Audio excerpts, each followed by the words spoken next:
हाय everyone, good evening. Vivek Guruji channel में आपका स्वागत है। मैं विवेक सिंह और आज इकोनॉमिक्स के हम लेक्चर नंबर 5 पे पहुंच चुके हैं। ये बेसिक्स ऑफ इकोनॉमिक्स है। मैंने पहले ही आपको अपनी क्लास में ये बता दिया था कि without base there is no building. अगर आपका बेस अच्छा नहीं है तो कभी भी आप अपनी बिल्डिंग को क्रिएट नहीं कर सकते। और जो लेक्चर नंबर 5 है वो आज जो है सेंट्रलाइज है इकोनॉमिक सिस्टम में, जिसमें हम आज मार्केट इकोनॉमी के बारे में पढ़ेंगे। तो थोड़ा सा इसके बैकग्राउंड में चलते हैं। तो बैकग्राउंड में जाने के लिए हमें एक बहुत सिंपल सा कंसेप्ट अपने दिमाग में रखना है। बहुत सिंपल सा कंसेप्ट कि जब भी हम ह्यूमन लाइफ की बात करेंगे, मैं अपनी बात करूंगा या आपकी बात करूंगा या आपके घर वालों की बात करूंगा, तो जो ह्यूमन लाइफ होती है ना वो हमेशा कंजम्पशन पे बेस्ड होती है। वो कंजम्पशन केवल दो ही चीजों की करती है। पहले नंबर पे वो करती है गुड्स का और दूसरे नंबर पे वो करती है सर्विस का। गुड्स का मतलब क्या हुआ कि कोई भी ऐसी चीज जिसको हम छू सकते हैं वो गुड्स है, जिसको हम विजिबल कहते हैं। और कोई भी ऐसी चीज जिसको हम नहीं छू सकते, जिसको हम इनविजिबल कहते हैं, उसी को हम बेसिकली क्या कहते हैं, सर्विस कहते हैं। तो मैं हूं चाहे आप हो, तो जो हमारी लाइफ है वो गुड्स और सर्विस के कंजम्पशन पे बेसिकली क्या है, बेस्ड है। तो कोई भी गुड्स एंड सर्विस होगा तो उसमें सबसे पहली चीज क्या होगी, अब उसमें भी आपको अपने दिमाग में रखना है। ठीक है, जैसे कि मान लो कि मैं आपसे एक बहुत जनरल सा क्वेश्चन पूछूं, आप कमेंट भी कर सकते हो, लेकिन यहाँ पे तो मैं आपको एक जनरल सी चीजें बता रहा हूँ कि भाई नीड वर्सेस वांट, कि नीड और वांट के बीच में बेसिक डिफरेंस क्या होता है। देखो, नीड का बहुत सिंपल सा मतलब है, नीड जो है इकोनॉमिक्स की भाषा में हमेशा लिमिटेड होती है, जिसको आप बहुत अपनी नॉर्मल लैंग्वेज में या वर्केबल लैंग्वेज में ये बात बोलते हो, रोटी कपड़ा एंड मकान। रोटी कपड़ा मकान तो सभी को सरवाइव करने के लिए चाहिए ही चाहिए। ठीक है, रोटी कपड़ा एंड मकान, food cloth and shelter, survive करने के लिए सभी को चाहिए। और दूसरे नंबर पे अगर हम वांट जैसे वर्ड की बात करें तो वांट तो हमेशा अनलिमिटेड होता है, जिसका कोई भी सीमा नहीं है, ये असीमित है। असीमित का मतलब इट इज व्हाट, अनलिमिटेड, असीमित है। वांट को हम डिफाइन नहीं कर सकते, इसीलिए इकोनॉमिक्स कहता भी है कि वांट ओनली बी सटाइबल, कि वांट को हम केवल क्या कर सकते हैं, सेटिस्फाई कर सकते हैं, या जिसको हम संस्कृत की लैंग्वेज में कहते हैं कि संतोषम परम सुखम, कि संतोष में ही क्या है, सुख है। नीड देखो क्या है कि वो हमेशा लिमिटेड होगी, लेकिन जो वांट होगा वो हमेशा बेसिकली क्या होगा, अनलिमिटेड होगा। तो देखो, जब भी हम चाहे नीड जैसे वर्ड की बात करें चाहे वांट जैसे वर्ड की बात करें, तो हम क्या करते हैं कि इन सारी चीजों का सबसे पहले क्या करते हैं, इसका हम प्रोडक्शन करते हैं। सबसे पहले इन सारी चीजों का हम बेसिकली क्या करते हैं, प्रोडक्शन करते हैं।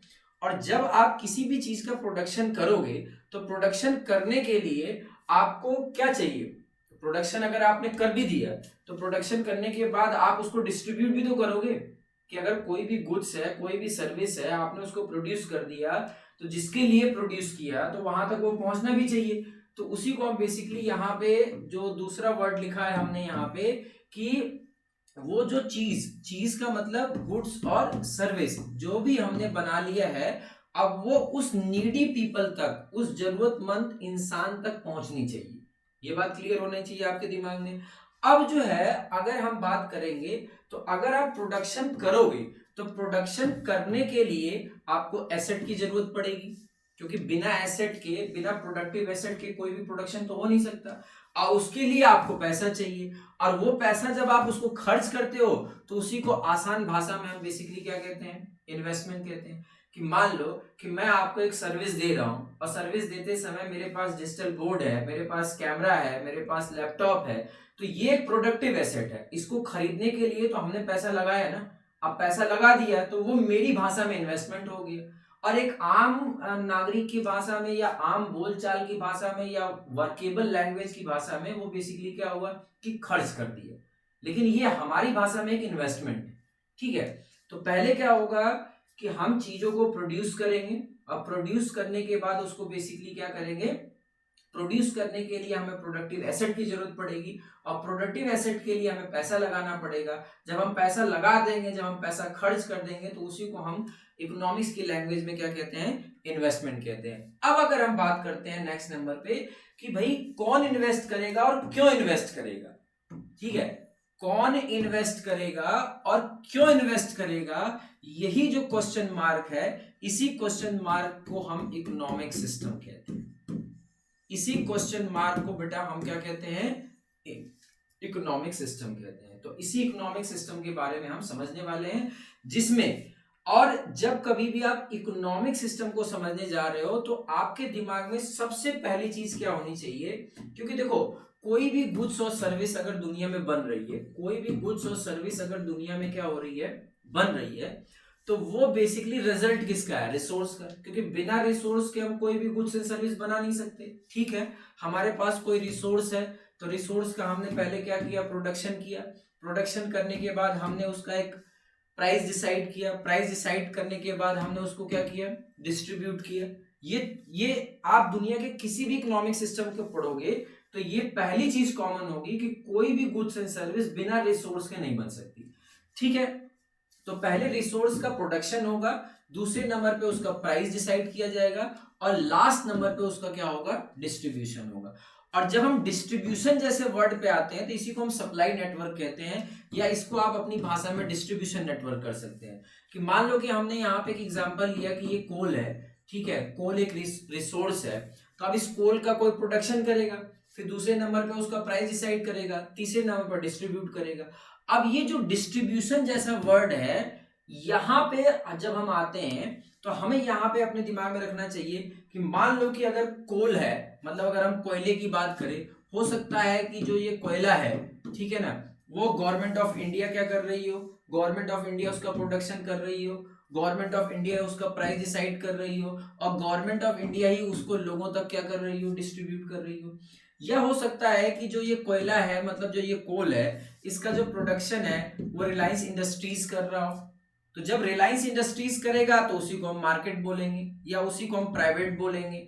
जब गवर्नमेंट ऑफ इंडिया करेगा तो उसी को हम पब्लिक सेक्टर बोलेंगे, उसी को हम बेसिकली क्या बोलेंगे, पब्लिक सेक्टर करेंगे। अब मान लो कि इसी कोयले का जो प्रोडक्शन है, इसका जो प्राइस है, इसका जो डिस्ट्रीब्यूशन है, वो दोनों मिलके कर रहे हो, मतलब गवर्नमेंट ऑफ इंडिया कर रही हो और साथ ही साथ रिलायंस इंडस्ट्रीज कर रही हो, तो इसी को हम हाइब्रिड कहेंगे, इसी को हम पब्लिक प्राइवेट पार्टनरशिप कह सकते हैं। ठीक है, तो ये आपको जब भी आप कोई भी इकोनॉमिक सिस्टम पढ़ोगे तो इस इकोनॉमिक सिस्टम में ये तीन चीजें आपके दिमाग में होनी चाहिए कि बिना रिसोर्स के कोई भी गुड्स एंड सर्विस नहीं बन सकती। पहले रिसोर्स का प्रोडक्शन होगा, फिर प्राइस डिसाइड होगा, लास्ट में उसका क्या होगा, डिस्ट्रीब्यूशन होगा।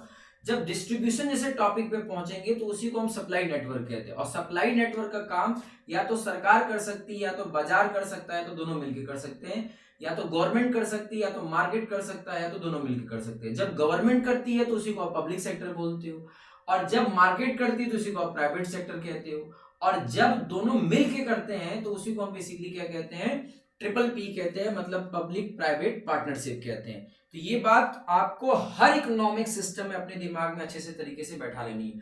अब यहाँ पे हम आगे बढ़ने से पहले पूरी दुनिया के इकोनॉमिक सिस्टम को समझते हैं। तो जब भी हम पूरी दुनिया के इकोनॉमिक सिस्टम को समझेंगे तो पूरी दुनिया का जो इकोनॉमिक सिस्टम है एक्चुअली में वो तीन पार्ट में डिवाइड है। पहले को हम मार्केट इकोनॉमी कहते हैं, और मार्केट इकोनॉमी का जो सबसे बेस्ट एग्जांपल है उसको हम कैपिटलिज्म कहते हैं, हिंदी में जिसे हम पूंजीवाद कहते हैं। और दूसरे नंबर पर स्टेट इकोनॉमी का नंबर आता है, और स्टेट इकोनॉमी के जो सबसे दो फेमस वर्जन है उसमें पहले नंबर पे है सोशलिस्ट इकोनॉमी और दूसरे नंबर पे है कम्युनिस्ट इकोनॉमी। ठीक है, और लास्ट में अगर हम बात करेंगे तो मिक्स है। मिक्स इज अ हाइब्रिड, मतलब मिक्स इकोनॉमी में आपको सारी चीजों की खासियत दिखाई देगी। तो उसमें से आज जो हम बात करने वाले हैं वो कैपिटलिज्म या मार्केट इकोनॉमी की बात करने वाले हैं। तो उसको आप ध्यान से देखो, ध्यान से समझो। कोई भी कंफ्यूजन हो, कोई भी परेशानी हो तो आप कमेंट बॉक्स में लिख सकते हो, मैं उसको अगले क्लास में आपको या अगले रिकॉर्डेड वीडियो में आपको अपलोड करके यूट्यूब पे डाल दूंगा। तो अब मार्केट इकोनॉमी को अच्छे समझते हैं कि व्हाट इज मार्केट इकोनॉमी, कि मार्केट इकोनॉमी क्या है। तो आज का हमारा टॉपिक मार्केट इकोनॉमी है। तो पूरा प्रीवियस जो क्लास है उसको रिमाइंड करके ध्यान से उसको देखना, आपको टॉपिक में कहीं भी कोई कंफ्यूजन नहीं होगा। एग्जाम में भी जो आपके क्वेश्चन आएंगे वहां पे भी कोई कंफ्यूजन नहीं होगा। तो अब अगर हम मार्केट इकोनॉमी की बात करते हैं तो देखो जो मार्केट इकोनॉमी है, पहली बात तो ये कैसे इमर्ज हुआ है ये आपको अपने दिमाग में रखना है। तो ये ट्रेडिशनल जो इकोनॉमिक सिस्टम था, अब आपके दिमाग में भी ये आएगा कि भाई ट्रेडिशनल इकोनॉमिक सिस्टम और जो ये मार्केट इकोनॉमिक सिस्टम है इन दोनों में डिफरेंस क्या है। तो पहले मैं एक छोटा सा ट्रेडिशनल इकोनॉमिक सिस्टम और मार्केट इकोनॉमिक सिस्टम को एक्सप्लेन कर दूं। देखो ट्रेडिशनल इकोनॉमिक सिस्टम में क्या होता था, हम उतनी ही चीजों को बनाते थे जितना हमारी नीड होती थी। उतनी ही चीजों को हम बनाते थे जितनी हमारी नीड थी, और उतना ही प्रॉफिट हम कमाते थे ट्रेडिशनल इकोनॉमिक सिस्टम में, जिससे हमारा काम चल जाए। लेकिन आज का जो इकोनॉमिक सिस्टम है, जो मार्केट सिस्टम है, वो क्या करता है, पहले जरूरत पैदा करता है पर चीजों को बनाता है, और प्रॉफिट तो इसको किसी भी कॉस्ट पे चाहिए। ये हमेशा अपने दिमाग में बाइफर्केशन लेके चलना, कि जब भी आप मार्केट इकोनॉमी को पढ़ने जा रहे हो तो मार्केट इकोनॉमी का जो सबसे बेस्ट एग्जांपल है वो कैपिटलिज्म है। तो अगर हम कैपिटलिज्म को समझने जा रहे हैं तो सबसे पहली बात तो आपके दिमाग में ये होनी चाहिए कि जो कैपिटलिज्म है वो इमर्ज कैसे हो रहा है, या मार्केट इकोनॉमी कैसे इमर्ज हो रहा है। तो मार्केट इकोनॉमी जो है वो ट्रेडिशनल इकोनॉमिक सिस्टम को खत्म करके आ रहा है। तो ट्रेडिशनल इकोनॉमिक सिस्टम में क्या होता था, हम उतनी ही चीजों को बनाते थे जितनी हमारी जरूरत थी, और जो इकोनॉमी होती थी उसमें जो लाभ होता था, जो प्रॉफिट होता था, वो एक इसेंशियल पार्ट था कि हम उतना ही पैसा कमाते थे जितना हमें जरूरत है। लेकिन जो आज का इकोनॉमिक सिस्टम है वो क्या करता है कि पहले आपकी जरूरत को पैदा कर देता है, फिर चीजों को क्या करता है, बनाता है, और उसको किसी भी हालत में प्रॉफिट चाहिए। ये आज का मार्केट का इकोनॉमिक सिस्टम है, अपने दिमाग में बैठा लो। तो जो मार्केट इकोनॉमी है वो ट्रेडिशनल सिस्टम को क्या कर रही है, ब्रेक डाउन कर रही है, उसको तोड़ रही है, इसके बाद वो मार्केट में आ रही है। तो इसको समझते हैं आगे। अच्छा, जो मार्केट इकोनॉमिक सिस्टम है इसका क्रेडिट किसको जाता है, एक्चुअली में इसका क्रेडिट जाता है एडम स्मिथ को। एडम स्मिथ जो है वो बेसिकली एक स्कॉटलैंड के फिलोसोफर भी हैं, इकोनॉमिक्स भी हैं, और उन्होंने एक किताब लिखी थी 1776 में, an inquiry into the nature and causes of wealth of nation. Generally लोग इसको वेल्थ ऑफ नेशन के नाम से जानते हैं।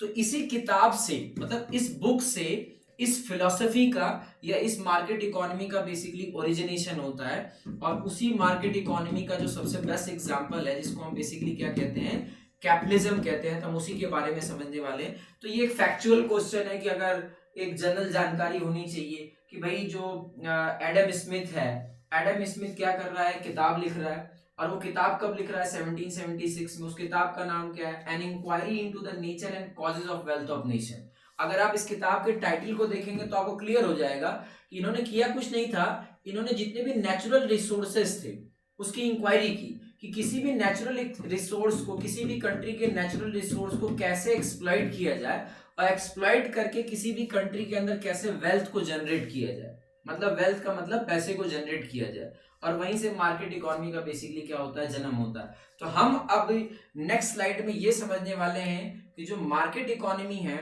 उसके क्या क्या फीचर्स हैं। सबसे पहली बात कि ये सेल्फ इंटरेस्टेड होता है। सेल्फ इंटरेस्टेड का मतलब क्या है, सेल्फ इंटरेस्टेड का मतलब यहाँ पे है कि कोई भी इंडिविजुअल है, मान लो मैं ही इंडिविजुअल हूँ, मैं यूट्यूब पे पढ़ा रहा हूँ, ठीक है, तो मैं सेल्फ इंटरेस्ट के लिए पढ़ा रहा हूँ कि चलो ठीक है मैं पढ़ा रहा हूँ, मेरे पास ही पैसा आएगा और आपको भी कोई नॉलेज आएगा। मेरे पास कोई नॉलेज है तो मैं यहाँ पे आपका अपने नॉलेज को शेयर कर रहा हूँ, आप उस नॉलेज को क्या कर रहे हो, देख रहे हो, और मेरे पास 10 रुपए आएगा। This is called what, self interested. Self interested कोई भी इंडिविजुअल या कोई भी कंपनी यहाँ पर जो भी इकोनॉमिक एक्टिविटी करती है वो सेल्फ इंटरेस्ट के लिए करती है। सेल्फ इंटरेस्ट का मतलब केवल अपने लिए करती है। जैसे कि हम इसी को कहते हैं ना कि मान लो हमने आपसे ये बात कही कि प्राइवेट और पब्लिक, मतलब पब्लिक और प्राइवेट, कहते हैं ना कि पब्लिक और प्राइवेट दो वर्ड में बेसिकली क्या डिफरेंस होता है। तो प्राइवेट सेक्टर का मतलब क्या होता है कि जो केवल अपने इंटरेस्ट के लिए काम करता है, लेकिन जब भी हम पब्लिक सेक्टर की बात करते हैं तो वो सबके इंटरेस्ट के लिए काम करता है। जैसे मान लो कि हम पब्लिक सेक्टर की बात करें तो पब्लिक सेक्टर जो है वो सबके वेलफेयर के लिए काम करेगा, ठीक है। अगर मान लो कि हमने यहाँ पे एक एग्जांपल लिया कि कोई एक कंपनी है ऑयल नेचुरल गैस कॉर्पोरेशन, या मैंने कहा कि इंडियन स्पेस रिसर्च ऑर्गेनाइजेशन, या मैंने कहा कि क्या बोलते हैं कोल इंडिया लिमिटेड, ऐसी कोई कंपनी है, तो ये पब्लिक सेक्टर की कंपनी है, तो ये सेल्फ इंटरेस्टेड नहीं है, ये अपने हित के लिए काम नहीं कर रही। It is not working for own interest, ये सबके इंटरेस्ट के लिए काम कर रही है। लेकिन मैं यहीं पे रिलायंस इंडस्ट्रीज की बात करूं, मैं अदानी की बात करूं, तो वो बेसिकली किसके लिए काम कर रहे हैं, केवल अपने इंटरेस्ट के लिए काम कर रहे हैं। तो एक्चुअली में जो मार्केट इकोनॉमी है उसका जो सबसे पहला फीचर है वो है सेल्फ इंटरेस्ट। यहाँ पे इंडिविजुअल हो चाहे फर्म हो चाहे कोई कंपनी हो, वो केवल अपने इंटरेस्ट के लिए बेसिकली क्या करती है, काम करती है। आपको अपने दिमाग में अच्छे तरीके से क्या कर लेना है, बैठा लेना है। अब अगर हम दूसरे नंबर पे बात करते हैं कि दूसरा फीचर इसका क्या होता है, तो एडम स्मिथ ने ये बताया कि दूसरा फीचर इसका ये होगा कि ये जो है इकोनॉमी लेजिस्फेयर के प्रिंसिपल पे काम करेगी। अब लेजिस्फेयर जो वर्ड है एक्चुअली में ये फ्रेंच वर्ड है, इसका मतलब होता है leave it alone, leave it alone, कि अकेला छोड़ दो। मतलब कि अगर किसी भी रिसोर्स का किसी भी इकोनॉमी में प्रोडक्शन, प्राइस या डिस्ट्रीब्यूशन हो रहा है तो उसमें गवर्नमेंट का जो रोल होगा वो लेसर होगा, वो बहुत ही कम होगा। मतलब गवर्नमेंट उस ना प्रोडक्शन में इन्वॉल्व करेगी, ना बहुत ज्यादा इकोनॉमिक पॉलिसीज बनाएगी, ना बहुत ज्यादा टैक्सेस के बारे में कोई लॉ बनाएगी। ठीक है, तो यहां पर मेन चीज क्या है कि लेजिस्फेयर है, non interference of government sector, कि गवर्नमेंट सेक्टर जो है वो प्रोडक्शन, प्राइस और डिस्ट्रीब्यूशन में किसी भी तरीके का रोल प्ले नहीं करेगी। किसी भी तरीके का रोल प्ले करने का मतलब क्या है, लेसर रोल, कि उसकी जो भूमिका होगी, जो उसका रोल होगा वो कम होगा। ठीक है, क्यों कम होगा, ताकि जो इकोनॉमी है वो बेटर परफॉर्म कर सके। ये आपके दिमाग में बहुत अच्छे तरीके से होना चाहिए। तो दूसरा इसका फीचर क्या है कि ये लेजिस्फेयर प्रिंसिपल पे काम करती है। अब अगर हम तीसरे फीचर की तरफ बढ़ते हैं तो यहां पर जितना भी काम होता है वो एक कंसेप्ट पे होता है जिसको हम बेसिकली इनविजिबल हैंड कहते हैं। जब भी हम इनविजिबल हैंड को ब्रेक करते हैं तो इनविजिबल हैंड का मतलब होता है मार्केट फोर्सेस, या आप इसको कह सकते हैं मार्केट मैकेनिज्म। और जो मार्केट मैकेनिज्म है वो बेसिकली दो ही प्रिंसिपल पे चलता है, डिमांड और सप्लाई। मतलब मार्केट ये डिसाइड करेगा, मार्केट का डिमांड, मार्केट का सप्लाई ये डिसाइड करेगा कि हमें या किसी इकोनॉमिक सिस्टम में कौन सी चीज पैदा करनी है, कितनी पैदा करनी है, कितने मतलब कौन सी चीज पैदा करनी है, किस चीज का प्रोडक्शन करना है, कितना करना है, किस प्राइस पे सेल करना है, वो मार्केट फोर्स डिसाइड करेगा, वो इनविजिबल हैंड डिसाइड करेगा। वैसे इनविजिबल हैंड वर्ड का इस्तेमाल तो एडम स्मिथ ने किया था, आप इसको ब्रेक करके ये कह सकते हो कि इसका मतलब बेसिकली क्या होता है, मार्केट फोर्सेस। ये आपके दिमाग में अच्छे तरीके से होना चाहिए। और अगर हम मार्केट इकोनॉमी के तीसरे फीचर की बात करें तो ये जो इकोनॉमिक सिस्टम है, जो मार्केट इकोनॉमिक सिस्टम है, ये कंपटीशन के प्रिंसिपल पे चलता है। कि मान लो कि ये मार्कर है तो इस मार्कर को बनाने वाली 10 कंपनियां हैं। हो सकता है पीपल्स लिंक भी बना रहा हो सकता है लक्जर भी बना रहा हो सकता है कैमल भी बना रहा हो सकता है कि क्या बोलते हैं रोटोमैक भी बना रहा हो सकता है रेनॉल्ड भी बना रहा हो। अब सबके प्राइस आपको अलग अलग दिखाई देंगे। अब आप किस प्राइस में, कस्टमर किस प्राइस में किसको खरीदना चाहता है वो खरीदे। ठीक है, अगर उसको लगता है कि लक्जर का सस्ता है तो उसने लक्जर का खरीद लिया, किसी को लगता है कि नहीं लक्जर का प्रोडक्ट अच्छा नहीं है तो उसने किसको खरीद लिया, उसने रोटोमैक को खरीद लिया, या किसी ने रेनॉल्ड को खरीद लिया। तो यहां पर जितना भी काम होता है मार्केट सिस्टम में या मार्केट इकोनॉमी में, मार्केट इकोनॉमिक सिस्टम में जितना भी काम होता है वो केवल और केवल एक ही प्रिंसिपल पे होता है, उसका नाम क्या है, कंपटीशन। कंपटीशन मतलब प्रतिस्पर्धा के प्रिंसिपल पे यही पूरी इकोनॉमी काम करती है। एडम स्मिथ ने कहा था, एडम स्मिथ ने यह कहा कि जो कैपिटलिज्म है वो एक्चुअली में नेचुरल लिबर्टी के कंसेप्ट पर बेस है। अब नेचुरल लिबर्टी के कंसेप्ट का मतलब क्या होगा कि यहां पर किसी का रिस्ट्रिक्शन नहीं। अब आप इसी को आपने उन्होंने इसी के लिए उन्होंने जिस वर्ड का इस्तेमाल किया था उसको हम बेसिकली क्या कहते हैं, लेजिस्फेयर कहते हैं, नॉन इंटरफेरेंस ऑफ गवर्नमेंट। कि जो टैलेंटेड है, क्योंकि कैपिटलिज्म की सबसे बड़ी खासियत क्या है कि ये हमेशा टैलेंट को बेसिकली क्या करता है, प्रमोट करता है। ये आपको 2 मिनट में एंटरप्रेन्योर बना देगा और 2 मिनट में आपको जो है नीचे गिरा देगा। अगर आपके अंदर टैलेंट है, आप कोई प्रोडक्ट लेके आ रहे हो तो आपका प्रोडक्ट मार्केट में धड़ाधड़ बिकेगा, और अगर आपके अंदर टैलेंट नहीं है, आपके प्रोडक्ट में वो क्वालिटी नहीं है तो धड़ाक से वो मार्केट क्या हो जाएगी, गिर जाएगी। अब एक तरफ कोई नोकिया है, दूसरी तरफ कोई सैमसंग।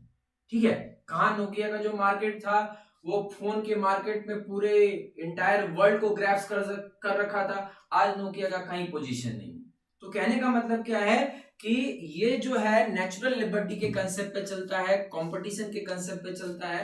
इसी को हम बेसिकली क्या कहते हैं, मार्केट इकोनॉमी कहते हैं। और अगर हम इस मार्केट इकोनॉमी की बात करें या कैपिटलिज्म जैसे वर्ड की बात करें तो इसकी स्टार्टिंग जो है पहली बार जो हुई वो यूनाइटेड स्टेट्स ऑफ अमेरिका में हुई। लमसम अगर डेट की बात करें तो 1777 में। ठीक है, और वहां से ये स्टार्ट होता है और धीरे धीरे क्या होता है कि जो मार्केट इकोनॉमी है ये पूरे जो है यूरो अमेरिका। अब यहाँ पे आपको अपने दिमाग में बहुत अच्छे तरीके से बैठाना है, यूरो अमेरिका का मतलब क्या हुआ, यहाँ पर यूरो का मतलब हुआ वेस्टर्न यूरोप और यहाँ पे अमेरिका का मतलब हुआ नॉर्थ अमेरिका, के पूरे ग्लोब में धीरे धीरे फैलना क्या कर गया, स्टार्ट कर गया। कौन, कैपिटलिज्म, जो कि पार्ट है किसका, मार्केट इकोनॉमी का।